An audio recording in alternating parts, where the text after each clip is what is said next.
it's just like a full circle thing of when they say like do what you love, I was able to do that. Doing the work, the internal work of saying, you know, I trust myself, I trust my decisions, and that you believe that what comes to you is for you. Sometimes it's just about giving yourself that freedom, like that activity that we have in the book, the what if. Like just allow yourself to just dream big. Like what if I let this go? If I surround myself with dreamers and doers and action people, then I can do it too. I just really stopped caring about what people thought. When people ask me now, like, why would you do that? I just tell them the honest truth, and I realize that the only person whose opinion matters is me, my family, and my bank account.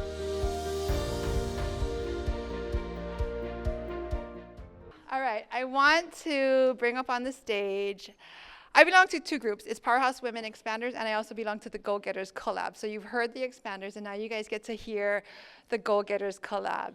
So it's run by Stephanie Bowles. There's a bunch of us in that group. And I really, truly believe the only reason I'm able to achieve the goals that I'm achieving right now is because of the help with Lindsay and Stephanie. I'm such a big dreamer. Like sometimes I'm just out there. Like I do this thing, it's in your guys' book, it's called What If? And I'm like, let me just dream my biggest, wildest dreams. Like, what if I did this? What if I did that? And then I look to Steph and I'm like, okay, Steph, I'm ready to bring these dreams to life. And Stephanie, I say this all the time, we're like in a snow globe. It's just me and her, and like you shake it up, and all the snow, that's like my biggest, wildest dreams. And Stephanie is just like, okay, girl, pick two. Let's pick two, and we will bring them to life. So it's because of Steph and her help. She has tracked every dollar by dollar for this event and minute by minute. I've gotten scoldings multiple times. She's like, you ran out of minutes. There's no more minutes here. So I want to introduce to you Stephanie Bowles and the Goal Getters Collab panel. I want to go around and I want the room to get to know who you all are. The question is going to be, share who you are and what's one big goal that you thought you could not achieve but you did. And we'll start with Sammy. Okay, hi everyone, I'm Sam. I am the owner of Book House Hawaii, a mobile thrifted pop-up bookstore and book club, as well as Sam's Social Agency, social media marketing for small businesses. So I feel like my entrepreneurial journey was birthed through Goal Getters. And in Goal Getters, when you join, you'll learn that no dream is too big. And so I had both Steph and Mapu on either side of me when I learned about growing a business. So that meant that no dream was too big and no goal was like too out of reach. So I've never thought of a goal that was it would be too big, and I didn't think I could achieve it because you were like, I was like, here's my 5-year goal, and you're like, make that a 1-year goal. I was like, okay. And Steph's like, make it bigger, and both of you guys have pushed me from the very beginning. So not to just like shamelessly plug you both, but that's the truth of my story is you came in at the beginning, and so everything just seemed so possible, and then I went from there. Yeah. I am Stephanie Bowles. I'm the founder of the Goal Getters Collab. I'm also a fractional integrator, which means I help visionaries take their dreams and make it happen one piece at a time. So it's, as you can tell, I've been helping Mapu with this event. And so it's sometimes very challenging for me to be like part of it while not directing. So I'm trying really hard not to. I think the biggest goal, and this actually came up in our breakout group a bit, and it's one of those things where I keep kind of like up-leveling on it, but is my worthiness to like be seen and go after what I want to build. Because when my background's in education, I was in education management for about 15 years, and I helped co-start a charter school here, and that's where I really grew into the like knowing what I knew my abilities were and what I wanted to further see how far I could take it. And it was really about like believing that I was worthy enough to see that through. And even now, 5 years later, I'm still finding like, okay, I feel really good where I'm at. I feel like I am in my sweet zone. I'm done exploring what my talents are, but I still feel there's this like next level of worthiness that I'm moving towards. So it's a lesson to myself. I am worthy of it all. We're all worthy of it all, but that is the biggest goal that I overcame. Aloha everyone, I'm Rain. I'm the visionary and creatress of House of Hinu, where we create fabric lay. We have workshops and DIY kits. The biggest goal that I achieved is I surpassed my full-time job income with my...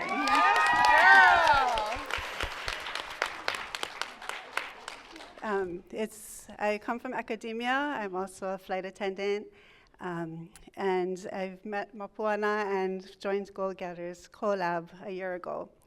And if you were to tell me that I would be doing all the things that I've done this year, I have a digital download guidebook, I have a kit, I've done workshops throughout the islands, I have people from Singapore and Japan and the mainland that's on our Zoom workshops, and I get to share aloha through that.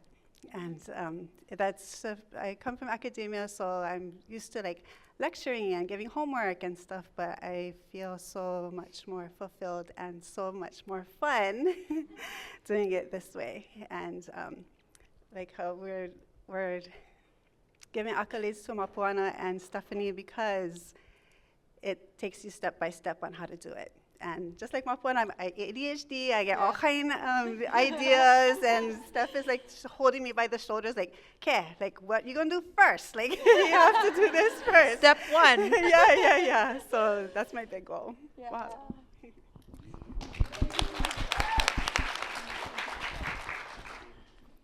Hi, I'm Britt. I own a company called Treehouse Teas and Amime Matcha, so most people just associate me with tea, which is great.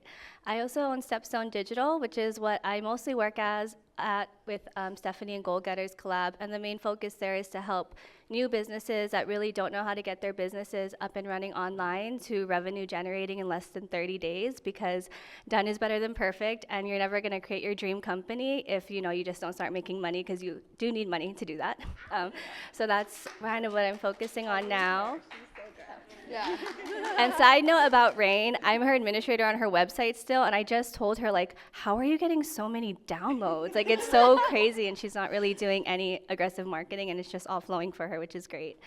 And then I also own a few sandwich shops with my husband and helping kind of grow that business, so that's what I've been up to lately. I guess a big goal of mine, like a personal goal, was when I was 30, we bought our first home. And when you're local and you're growing up and you're from Hawaii, that's like an impossible thing to do. And we were able to buy in Honolulu Metro, which is one of the most expensive places in the entire nation. So that's my goal. Yes, girl. Yeah. All right. I was like, oh yes, back to me. I'm just so into it. Okay. What was the moment, we'll start with you, Sammy. What was the moment that you knew you couldn't stay the same and that things needed to change? And that time that you had to choose yourself? Okay. Yeah, because I was thinking when Felicia kind of shared this answer of like, you keep having the lesson come until you learn it. I was like, that's the exact answer for me. There were a series of moments where I was working in a W-2 position. It was part-time, and it was for a small business, and I just felt so creative, and I had so many ideas. But over and over again, it wasn't my business, and that was reminded to me. And it was like, okay, this is that person's business, and I had really great friends that were all like, chill out, that's not your business, you're being too aggressive. And I was like, but I have so many ideas. And so I got to the tipping point of like, it felt really painful to not express what I wanted to express. And so I was like, all right, I'm just going to express myself and like do what I want to do, which was to start my own business. And that's what I did. Great job, Sammy. She's not only started one business, but multiple at the ripe age of 20, almost 25. 24. 24. That deserves a shout out. So I grew up, both my parents were entrepreneurs when I grew up, and I just remember, I don't know that I ever knew I wanted to be an entrepreneur, but I always knew I loved the freedom of the creativity of using my own time how I wanted to, and that was always a craving I had. But I loved my career. I loved what I was doing. I loved being so embedded in the future of education, which I still am. Some of my clients are still the schools. But I think the tipping point for me was as an integrator, I usually take a supporting role, which I love because I get to be the inner workings of how things happen. But it also means I'm often not the face, I'm often not the final decision maker, and I just kept getting to a place in my last role where I just felt so strongly about a certain direction that we couldn't go there, and I felt very stuck. Like I hit the ceiling for sure. And it was also like, I think we all probably feel this, like we are able to give so much energy to whatever it is that we're doing or whatever we're working on. And I kept thinking, like, what if I put this energy into myself? I think that theme has come up a lot today. And it was just, I was like done with it. I needed to see what I was capable of. And I left my job without anything. Like, I think I had 7 years of vacation built up, so I used that reserve fund. Yeah. Not 7 full years, but like what I had accumulated over 7 years.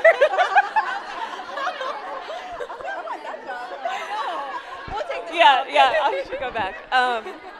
That I got to use as like my financial comfort for a little bit, but I just like let myself, explore and see. And I was even on TaskRabbit for like 6 months. I just wanted to control my time. And that was my biggest tipping point. Like I needed that creative freedom to see where I could go.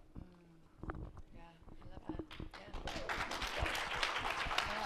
Sometimes it's just about giving yourself that freedom, like that activity that we have in the book, the what if. Like just allow yourself to just dream big. Like what if? Like what if I let this go? Yeah, so good. I blame Instagram. So I'm a flight attendant, and I was also a teacher. So I was flying Tuesday, Thursday, teaching Monday, Wednesday, Friday, had my, do all the mom things on the weekend, and just going over and over. And I see on Instagram, like, all these people that's, like, living and traveling and doing all these things. I'm like, okay. And then I found just different communities on island that were entrepreneurs. I didn't really know, entrepreneurship is very new. I'm very, it was academia all the way. And I remember being at a coffee shop, and next to me was a whole group of people that were working on a project. So they were, somebody was doing the social media post, someone else was doing the venue. They were just working on this project. And I was like, oh, that's pretty cool. The next day I went to work, and my office that had my name on it, that I worked so hard to have my name on, and I looked up on my wall, and I was like, this is a blank wall. I just came from a beautiful coffee shop right along the water and stuff. I was like, I want to work in something that's like, there's like beauty around me. I live in Hawaii, there's a beauty around me. But kind of like how, I think it was Felicia that was saying that, it was just like these little things. So that happened for like almost a year. And one day I went to work, and I love teaching, I love my students, but I was walking to my class and I wanted to throw up. Like my body was rejecting it. And I just was turning into this person I didn't like. I was complaining about, policies, and I was just turning into a person that wasn't me. I didn't want to become like that. And then I had a moment of Po, where Po is the new moon. So you just kind of release stuff. I cut off, dear friends of mine, and I remember I was at the beach, and it was pouring rain, and I was like, I have to make a decision. I'm either gonna keep doing what I'm doing for the second half of my life. I just turned 50, and then for the second half of my life, what else I'm gonna do? So I was like, okay, I'm gonna figure it out. I don't know what the heck I'm doing, but if I surround myself with dreamers and doers and action people, then I can do it too. So that was my wake up.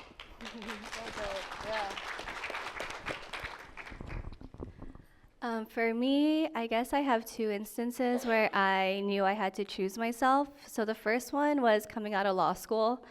Have you seen that like Instagram trend going around? It's like, but the butterfly effect is crazy because if this, then that. So I was getting out, and I was supposed to be a lawyer, and my parents are very strict, so lawyer, doctor, accountant was like basically what I was told I could be my whole life. And I was getting ready to be a lawyer, and I was like, man, I don't really want to do this. So I told my parents, well, I think I'm just gonna like be a tea sommelier. And they're like, what even is that? Like, that's not a thing. And I was like, it will be a thing. And my dad was like, you know, I'll give you a couple months to figure it out, or you're gonna need to like go be a lawyer. I don't know. So I somehow got the Kahala Hotel and Resort here. I like just convinced them that they needed a tea sommelier, and they actually hired me to be their tea sommelier. And that was my first job as an adult after school. And then I've just kind of been in tea since then. And I don't even think I've ever thought about being a lawyer after that. And I just think about like how weird and miserable my life might be. And then my second turning point that really led me to work for myself at the pandemic, I was a director of food and beverage at one of the country clubs here, and we had a leadership turnover.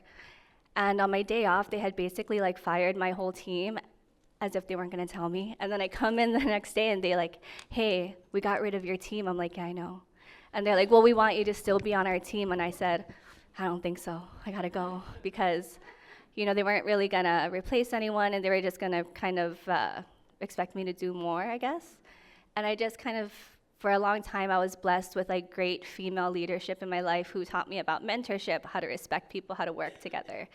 And I was getting this new boss who actually had none of that. And for the first time, I had the thought of like, oh my God, this person is like totally not qualified to be my boss. And like, I cannot let this kind of happen. So I just said, I gotta go. And I like packed up my desk and I just, Bye. I did. And you know what's crazy? This guy was talking to me as if like I was definitely gonna be on his team. He's like, we want you to be on our team. I'm like, no, I just gotta go. I don't know. And I just left. And that's how I stopped working for other people. And then I went to go work. Yeah. And then my husband, who we found out that we work really well together because, I mean, Steph's whole philosophy about EOS and someone being a visionary and someone being an integrator, he's like a huge visionary, and I am such an integrator. So working with him has really just been the best experience, and I never ever thought I would want to work with my spouse, but it turns out I do, and I like it, and it's working really well, so. I just want to say something too. Have any of you guys been to Earl's Sandwich here in Hawaii? This is the woman. This is their company here. That's her. And also, so Brittany's like so low key. Like she's just like, whatever. They own Earl's Sandwich, which is in Kaka'ako, Kapolei, Kaimuki. She owns Treehouse Teas, and her teas are in Dean and DeLuca. Like, what? Like, it's amazing. Like, I walked in there with Omi. We were in Waikiki, and I saw, like, from afar, I saw, like, this wall of teas, and I was like, oh, my friend Britt should go put her stuff in here. Like, she has tea. And then we walked in, I was like, oh, my gosh, this whole wall is her teas. Yeah, so that's all you. Girl, you're, like, badass. Like, doing some really low-key, like. My best. Yeah. Oh, it's so inspiring. Yeah. All right. Sammy, we'll start back with you again. What part of your journey was the hardest to let go of? Okay. Sorry, foot. Okay. Okay, so I was thinking about this because I'm very grateful for my journey. The first job career that I pursued was actually real estate, and it showed me a certain lifestyle that I got used to. But it did also like drain me emotionally. It's very competitive. I'm not very competitive, and I wanted to only work with locals, and it was really, really heartbreaking, as Brittany mentioned, to work with locals here trying to buy a home, and I'm emotional, so I couldn't deal.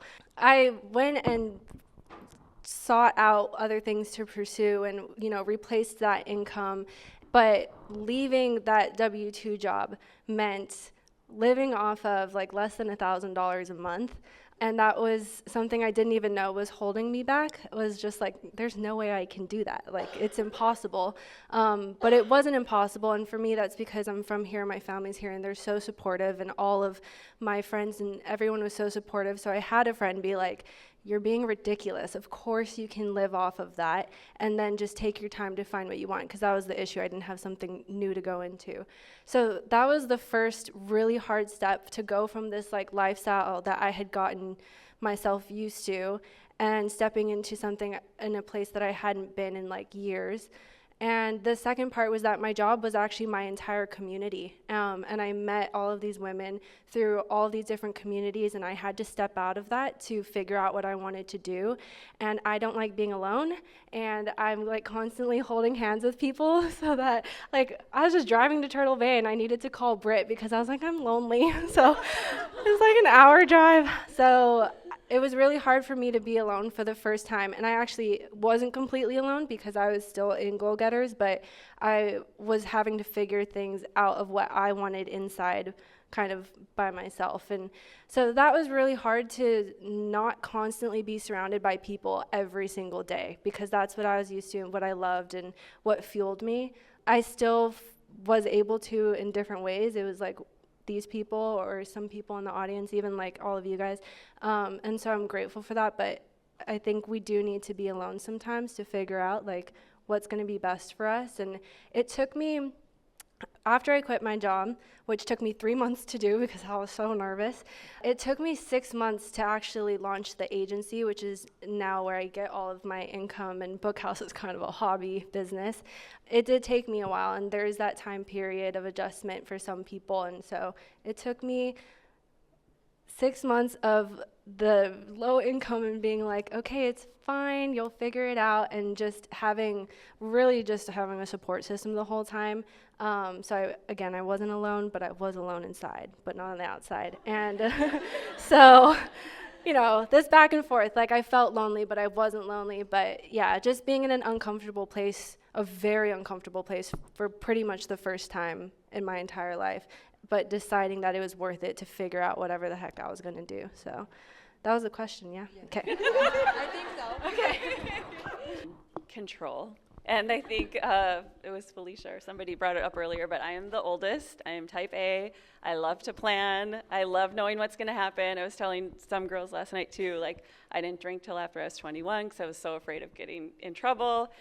And so for me, like I love knowing what's going to happen next. And actually I worked with my friend Jess Johnson back there, who is an incredible life coach. Yes.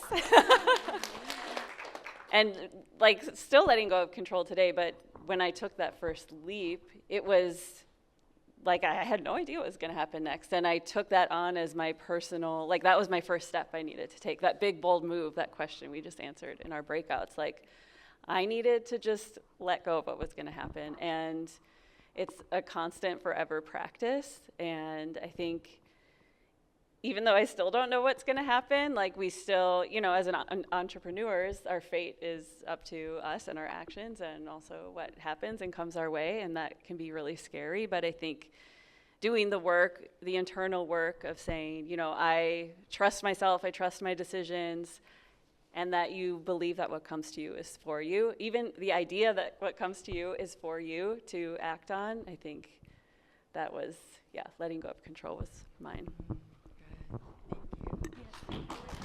How about you, Rain? I needed to let go of becoming the expert. I didn't grow up as a laymaker. I just considered myself a laymaker like last month.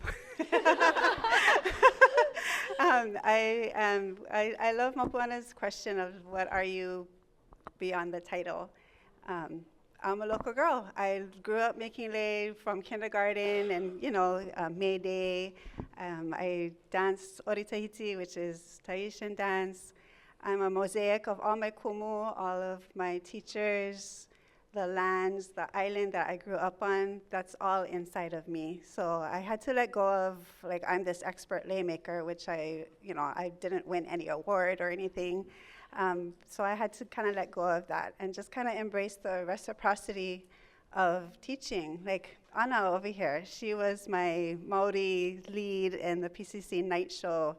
And I didn't know how to do poi balls or anything, and she'd probably get like plenty of bruises because we were throwing sticks, and she's running all over the place and helping us with the chants and with everything. And so it's just the reciprocity of teaching. You don't have to be an expert in any field if you just want to share, because that's what it is. I'm not a teacher. I'm a guide. I share what I know, and I create experiences so that you can also learn, so that you can teach your kids or that you can just share.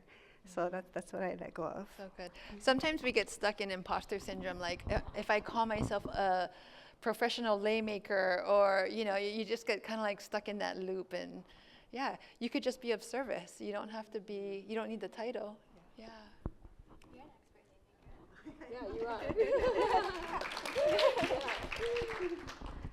So I kind of shared with our first breakout group, but the thing that I had to really let go of was one of my businesses, and I kind of took a step back. It's called Treehouse Teas. It's probably the one that I really built from the ground up. So now when I go places, people just call me the tea lady, and I was explaining how I love that because I love tea, but I don't want that to be like my whole identity, like I still want people to know my name is Brittany and stuff like that.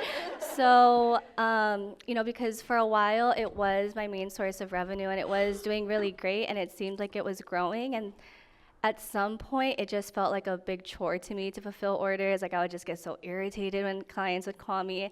Instead of being an entrepreneur, I became like an accounts receivable department, and I was like, you owe me money, and it just, a lot of it took away from what I really love, which is the art of tea and Gong Fu Cha and sharing that with people. And so I'm just slowly closing that chapter on my life and walking away from it so that I can explore and share tea in a way that feels right to me. And I feel like I didn't want to do that because for a long time I was like, well, what are people gonna say if I close a business? Are they just gonna think I failed? But I just really stopped caring about what people thought. And when people ask me now, why would you do that? I just tell them the honest truth, even though it's not profound and it's not deep. It's just that I'm over it. And that's the only answer I have. And I just rather tell people the truth, because I used to get so self-conscious about if I close this store, if I close this, what are people gonna think? And I realized that the only person whose opinion matters is me, my family, and my bank account. And I don't really, I'm really motivated by those things. And so even though it's sad because I'm so emotionally attached to our farmers and our brand and the community that we've built around tea, I'm just so happy to let go of that stress and to be able to share tea with people, probably for free in the coming months, in that way. Love it. Thank you. All right. What would have never been possible if you never took that first big step? Okay. Never have been possible. I've always loved video, like Steph, and just, yeah. I'm with you. It tells a different story. So yeah, since I was little, I've been into film actually, and just video things. And then I grew up in a very digitally social world, and I loved it because I was able to talk to everyone all the time. Again, I like to be surrounded by people. So now what is possible because of the step that I took is I get to further my education in what I've always loved and then get paid for it. So I can constantly expand myself and then gift what I'm constantly learning to my clients and to all of the people that I get to work with. And it's just a full circle thing of when they say do what you love, I was able to do that. And I guess like I was saying earlier, it just feels yeah, you can do that. Everybody in Goal Getters makes it feel so possible to make that statement seem just the truth of life is do what you love, whatever that is. So it wouldn't have been possible for me to do it if I didn't leave the job and, be alone in those times and think through things. And so now, yeah, like I said, I get to get paid to learn everything that new that I want to learn that's always changing, and then to also just gift all the things that I've learned over my life because I loved it to begin with. So, yeah.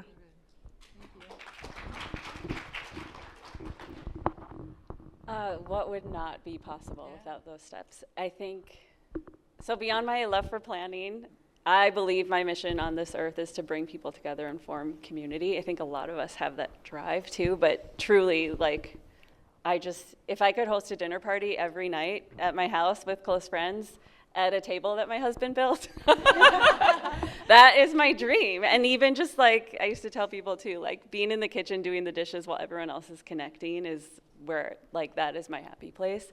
And so the fact that I get to build community and do something I love for work at the same time is just a dream. During the exercise where you imagine yourself at 90 or even 5 years, 10 years, like this is what I want to be doing. And I feel so grateful I found this place where I just feel so in alignment with every part of my life. And yeah, I really took a bet on myself to get here, and a lot of like soul searching, but it's here, and now I'm ready to like up level as much as I can so that I just stay in this zone. She hosts the most amazing dinner parties that you will ever go to. Like, I have never been to a more fabulous dinner party in my life than the ones that you've hosted. And then everyone I've ever spoken to also agrees and tells me all the time, please make Stephanie host another dinner party. So you have to come to the next one. I actually, yeah, thank you. I have a good friend who told his partner at the time, he's like, what I want for my birthday is for Stephanie to host a dinner party. I love that, thank you. Yeah, dreams come true. Yeah. I'm going to share real quick about, for me, what would have, like this room today, this was such a big dream for me. And for me, had I not believed in myself and started to take the actionable steps for this room to be, for me to be right here in this moment today, like this to me once lived in my head. And it all started with Stephanie. It started about a year ago, and she was like, what's your 10-year goal? And I had just turned 50, and I was like, damn, girl, I just turned 50. I'm not trying to think of me turning 60. I was like, well, can we bring it back a little bit? Like, I was like, I can't think that far, man. And so I was like, I don't know, give me like 3 or 5. She's like, okay, what's your 3 or 5-year goal? And I was like, I think it's to start to build a community of women here in Hawaii, especially on the North Shore. I want to build a community of women who can come together and live out their most wildest, biggest dreams in such a supportive community. And then from there, she was like, okay, so we'll put it on my 3 to 5-year goal. And then I went to the Expanders Retreat, and I was sitting next to Lindsay at lunch, and she was like, all right, so last time I saw you, your big goal was to do the podcast. And I was like, yeah. And she's like, what's your next big goal? And I was just eating. I was like, I don't know, I think I'm going to host an event. She's like, when? I'm like, maybe May, because May's the 1-year anniversary of the podcast. And she's like, the first week of May. And she's like, oh, cool. Where? I was like, I don't know, Turtle Bay. And she's like, all right, tell me the date again. And I was like, well, I don't know, like first weekend of May. And she's like, okay, I will be there. And I was like, oh, okay, shit, now I got to do this. And we are here the first week of May at Turtle Bay, okay?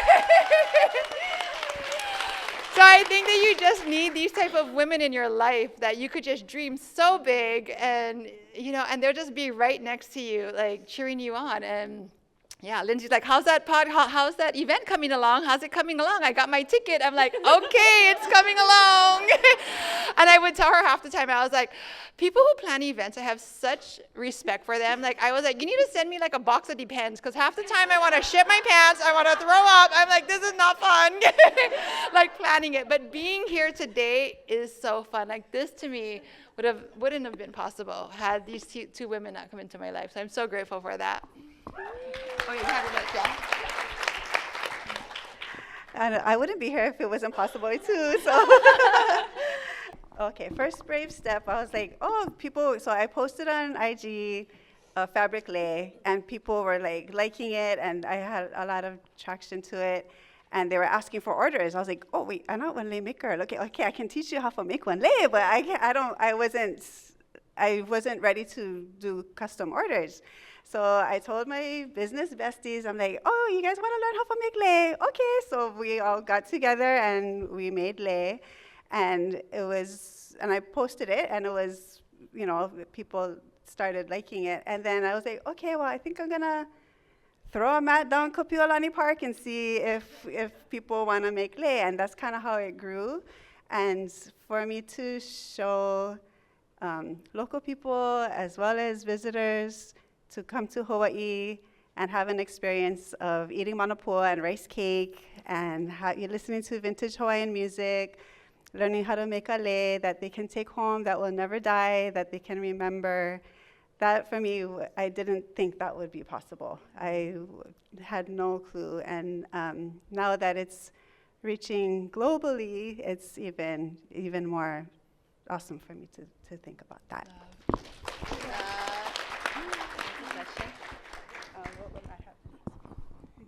Oh, if I didn't close. Oh. What would not have been possible is probably like the exponential growth that we've experienced in our family business, because my focus was kind of like I was always like one foot out the door. So my focus was like on my business, and then my husband's business, and then my business. And I was really just not very focused. And then I think since I've kind of shifted to put 90% of my full effort, energy, focus into that, we've really experienced exponential growth with locations, with revenue, with staffing. I even enlisted Steph. So aside from Goal Getters, Steph is an EOS integrator. So she works with companies who are kind of on the verge of hitting like critical mass. Is that like fair to say? So like where you're growing and you're doing good, but like what can get you to that next level to where you're like now achieving things that can open doors to generational wealth. And I hired her to help us do our annual planning and implement some of those systems. And that has just made all the difference. So I definitely think that even though I like to think of myself as someone who might have a high capacity for doing things, because I'm like super ADD and I like to create things and I'm always like, I definitely think channeling my focus is more beneficial. It's definitely more productive, and I've just seen more results from it. So good, so good. I hope you all, from all the different panels and the different ages that we are, 24, 50, all in between, I hope you all see what's also possible for you.